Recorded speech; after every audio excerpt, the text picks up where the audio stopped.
날마다 솟는 샘물과 함께하는 오늘의 큐티 시간입니다. 11월 1일 화요일 오늘의 말씀은 예레미야 43장 8절에서 13절까지의 말씀입니다. 다마네스에서 여호와의 말씀이 예레미야에게 임하여 이르시되 너는 유다 사람의 눈앞에서 내 손으로 큰 돌 여러 개를 가져다가 다바네스에 있는 바로의 궁전 대문의 벽돌로 쌓은 축대에 진흙으로 감추라. 그리고 너는 그들에게 말하기를 만군의 여호와 이스라엘의 하나님께서 이와 같이 말씀하시되 보라, 내가 내 종 바벨론의 느부갓네살 왕을 불러오리니 그가 그의 왕좌를 내가 감추게 한 이 돌들 위에 놓고 또 그 화려한 큰 장막을 그 위에 치리라. 그가 와서 애굽 땅을 치고 죽일 자는 죽이고 사로잡을 자는 사로잡고 칼로 칠 자는 칼로 칠 것이라. 내가 애굽 신들의 신당들을 불지르리라. 느부갓네살이 그들을 불사르며 그들을 사로잡을 것이요 목자가 그의 몸에 옷을 두름같이 애굽 땅을 자기 몸에 두르고 평안히 그곳을 떠날 것이며 그가 또 애굽 땅 베세메스의 석상들을 깨뜨리고 애굽 신들의 신당들을 불사르리라 하셨다 할지니라. 새로운 아침입니다. 여호와 하나님은 우리에게 늘 은혜로 함께 하시는 분이십니다. 본문은 느부갓네살이 애굽에 행한 일에 대해서 상세하게 설명하고 있습니다. 그가 와서 애굽 땅을 칠 것이고 많은 사람을 칼로 죽인다는 것입니다. 그리고 그 과정에서 어떠한 방해나 어려움이 없을 것을 말씀하죠. 그리고 애굽의 신들의 신당들을 불태운다고 합니다. 한마디로 어떻다는 것입니까? 바벨론에 의해서 애굽 땅이 완전히 파괴되고 무너진다는 것이죠. 그런데 그것을 누가 합니까? 바벨론의 느부갓네살 왕이 합니까? 물론 육신의 눈으로 보기에는 그렇게 보일 수 있습니다. 그러나 본문은 그를 주관하시는 분이 따로 있다고 하죠. 바로 하나님이십니다. 그래서 10절에서 말씀하죠.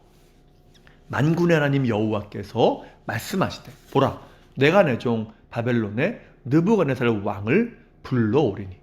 여기서 주어가 무엇입니까? 내가이죠. 여기서 내가라는 것은 하나님을 의미합니다. 하나님이 애굽을 심판하실 것인데 바벨론 왕을 통해서 하신다는 것입니다. 애굽의 심판은 하나님의 일하심의 결과라는 것이죠. 맞습니다. 본문에서 이 애굽이 심판을 받는 일이 일어난 것처럼 우리의 삶에도 전쟁이나 지진이나 태풍, 사건과 같은 많은 일들이 일어납니다. 그런데 이 모든 일들의 주어가 누구입니까? 하나님이라는 것입니다. 우리의 눈에는 이 세상에 권력자들이 하는 것 같고 자연 현상에 의해서 우연히 일어나는 것 같지만 그것은 하나님의 역사라는 것이죠. 우리는 이러한 하나님의 일하심의 손길을 섭리라고 합니다. 하나님이 모든 것을 다 주관하고 계시다는 것이죠. 그래서 우리는 이런 하나님의 일하심의 그 섭리를 믿음의 눈을 떠서 보아야 하고 확신해야 합니다. 그렇지 않다면 우리는 모든 일과 상황 속에서 늘 두려워하며 불평할 수밖에 없습니다. 본문에서 하나님의 섭리를 뺀다면 누구만 보입니까? 느부갓네살만 보일 것입니다. 그가 그의 힘과 능력으로 세상을 좌지우지하는 것으로 보이겠죠. 그러면 그가 얼마나 두려워 보이겠습니까? 결국 섭리신앙이 없다면 문제가 무엇입니까? 힘과 능력을 가진 사람을 두려워하게 되고 자연 현상이나 어떠한 상황들을 두려워하게 된다는 것입니다. 그러나 그렇지 않다고 말씀하죠. 성경은 모든 일들을 하나님이 다 하신다고 말씀합니다. 자, 그래서 당시에 그렇게 사람들이 두려워했을 이 느부갓네살이 어떤 존재라고 말합니까? 본문은 하나님의 종이라고 하죠. 하나님의 도구에 불과하다는 것입니다. 지난주에 계속 살펴보았지만 유다 백성들이 왜 어리석습니까?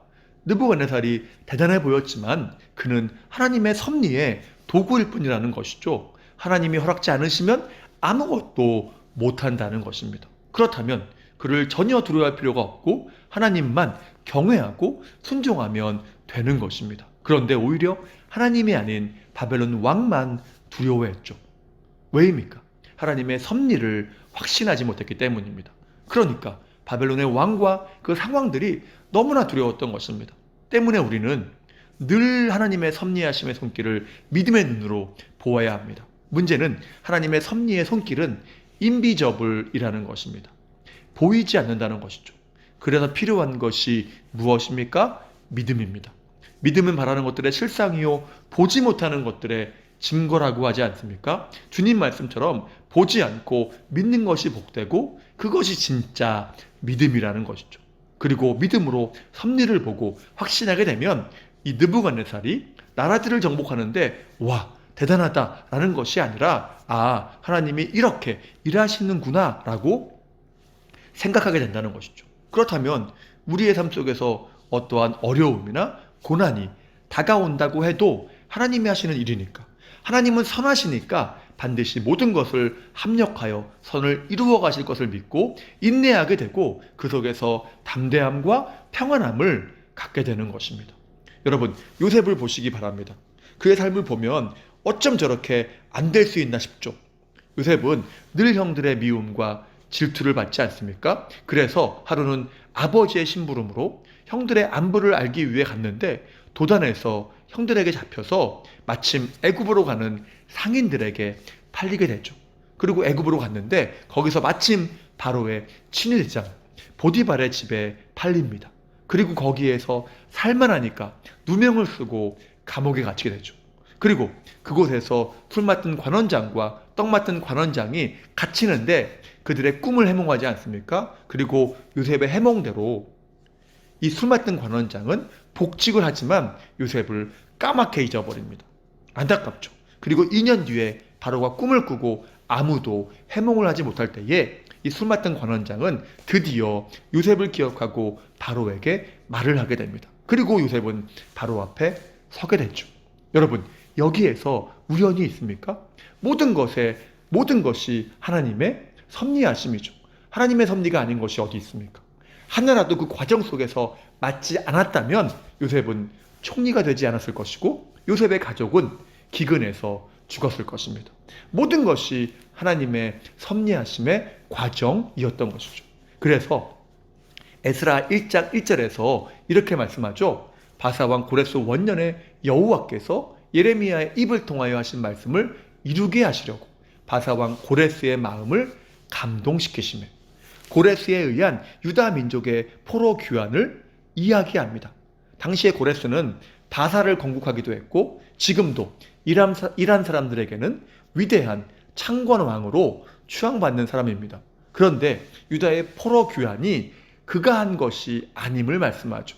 하나님이 하셨다는 것입니다. 하나님의 섭리하심이었다는 거죠. 그래서 주어가 여호와께서라고 하지 않습니까? 고레스가 아니라 하나님이라는 것입니다. 우리가 이러한 섭리를 확신하면 지금 내게 어떠한 일이 일어날 수도 있지만 그럼에도 항상 미래를 기대하게 되는 것입니다. 왜냐하면 성경에서 과거에 역사하시고 섭리하신 하나님이 앞으로도 그렇게 하실 것이기 때문입니다. 누군가 저에게 어떠한 일이 잘 되겠느냐고 묻는다면 저는 모른다고 할 것입니다. 그 일에 형통할 수도 있고 잘 되지 않을 수도 있겠죠. 그러나 한 가지 확실한 것은 무엇입니까? 어떠한 일이 펼쳐지든 결국은 하나님이 그 모든 것을 합력해서 선을 이루게 하신다는 것입니다. 왜입니까? 하나님은 주를 사랑하는 자, 그 뜻대로 부르심을 입은 자들, 하나님의 백성에게 늘 선으로 함께 하시고 또 섭리하시기 때문입니다.